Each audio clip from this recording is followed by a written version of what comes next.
नमस्कार, आप देख रहे हैं न्यूज़ इंडिया टीवी 24। आपको बता दें, राष्ट्रवादी पसमानदा मुस्लिम राष्ट्रीय मंच के राष्ट्रीय संयोजक मोहम्मद शमशाद मीर के नेतृत्व में और राष्ट्रीय संघ के कार्यकारिणी सदस्य एवं मुस्लिम राष्ट्रीय मंच के मार्गदर्शक डॉक्टर इंद्रेश कुमार के दिशा निर्देश पर एक ऐतिहासिक तिरंगा यात्रा निकाली गई। ये यात्रा हरियाणा के पानीपत से लेकर दिल्ली होते हुए उत्तर प्रदेश के मुरादाबाद, मुजफ्फरनगर से लेकर उत्तराखंड के सितारगंज, उधम सिंह नगर तक निकाली गई। तिरंगा यात्रा का उद्देश्य इस तिरंगा यात्रा का मुख्य उद्देश्य भारतीय सेना के पराक्रम और साहस का परिचय देने वाले ऑपरेशन सिंदूर की सफलता का जश्न मनाना था। इस ऑपरेशन में भारतीय सेना ने पाकिस्तान के नाकाम मंसूबों को कुचल दिया और निर्दोष भारतीयों की हत्या का बदला लिया।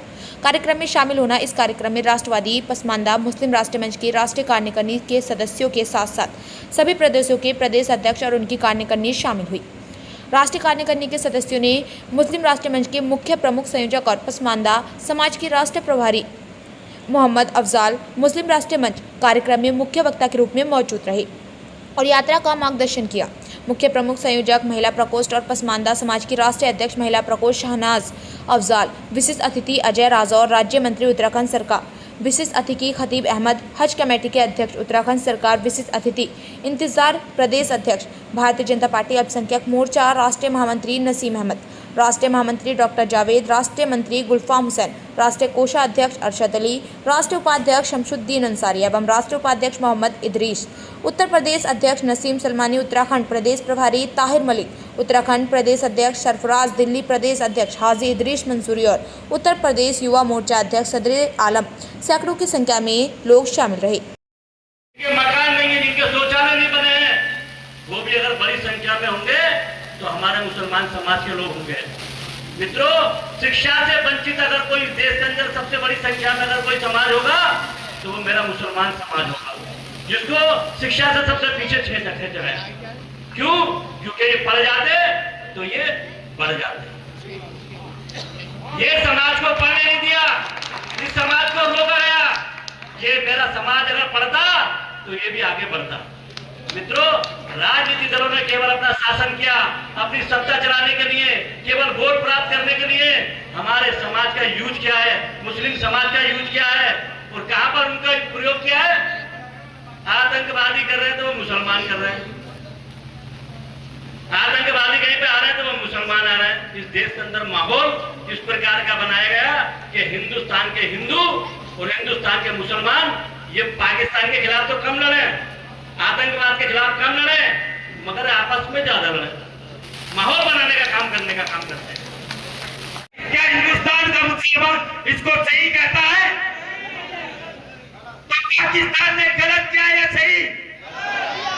जब गलत किया है तो हम उसका साथ देंगे या उसको खत्म करेंगे।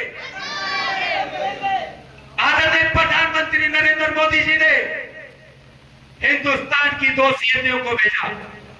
जब आतंकवादियों ने कहा था कि जाओ हमने मारा है, बता देना अपने प्रधानमंत्री को, तो आदरणीय नरेंद्र मोदी जी ने जब हमारी बहनों के सिंदूर को उजाड़ा गया, उस भारत की 2 सीएमओ भेजी, एक सिख समाज से, एक ओबीसी समाज से, एक कुरैशी समाज की और एक पंजाबी समाज की बेटी, जिन्होंने पाकिस्तान के अंदर घुसकर पाकिस्तान के ठिकानों को, तमाम टेररिस्ट ठिकानों को चुन के अटैक कर पाकिस्तान के आतंकी माहौल को निस्तो नाबूद करने का काम किया। हमारे पकड़ हिंदुस्तान का झंडा होगा।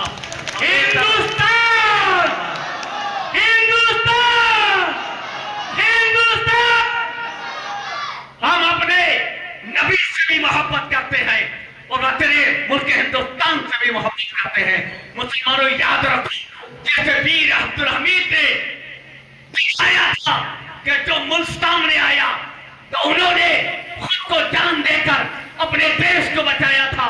आज जो हमारी बेटियां सूफिया कुरैशी और उनके साथ हिंदू और सिख समाज की सबने मिलकर ये बता दिया कि अगर जिसने भी हमारे हिंदुस्तान की तरफ आंख उठाने की कोशिश की, आंख निकाल देंगे, हाथ उठाने की कोशिश की, काट देंगे, चाहे वो कोई भी होगा, कोई मुल्क होगा। जब तक मुस्लिम हिंदुस्तान में जिंदा है, खुद को और अपने बच्चों को अपने मुल्क का हिंदुस्तान के लिए कुर्बान कर देगा, अपने हिंदुस्तान पे आंख नहीं देगा। हिंदुस्तान जिंदाबाद, हमारा भारत जिंदाबाद। वो सरकार जो गरीब का चिंतन करती है, वो सरकार जो बेरोजगारों का चिंतन करती है, वो सरकार जो उसका पेट आदमी सोने का उसका मन है कि वो पेट भर के सोए, उसका मन उसका बच्चा भी पेट भर के सोए, मगर नीतियां इस प्रकार की बनती है देश के अंदर कि उसको मजबूरन उसके बच्चे को एक रोटी खा करके पानी पिलाना पड़ता है कि बेटा ज्यादा पानी पीने तेरा पेट भर जाएगा। हमारी सरकार ने 80 करोड़ लोगों को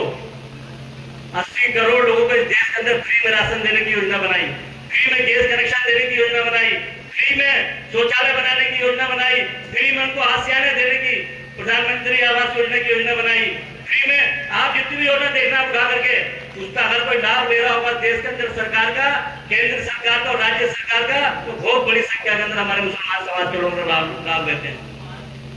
केवल मैं वोट की बात नहीं कर रहा हूँ, इस समाज को बांटने का काम, इस समाज को तोड़ने का काम ये सरकार जो हमारे देश के अंदर बनी, दुर्भाग्य से आप कल्पना करो देश 1947 में आजाद हुआ और केवल मात्र 10-20 साल नहीं हुए पूरे।